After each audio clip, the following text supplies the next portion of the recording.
Hello friends, welcome back to the my new video guys and my YouTube channel guys. Today friend we are going to talk about guys sound and vibration setting guys, and today guys I will show you guys how can you customize guys your all volume setting and how can you use it. Today I will show you in this video guys. So before starting video fan, first of all go and subscribe the channel guys, click the bell icon, like the video. So first of all guys, open your phone setting guys.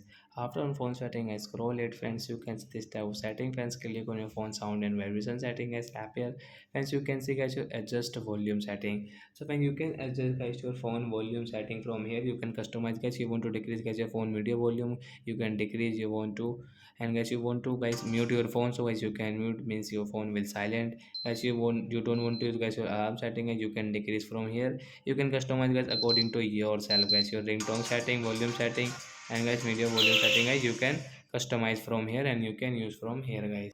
So if friends I post the video guys, now continue. So friends you can use guys your volume setting guys, you can customize guys according to yourself guys your phone volume guys.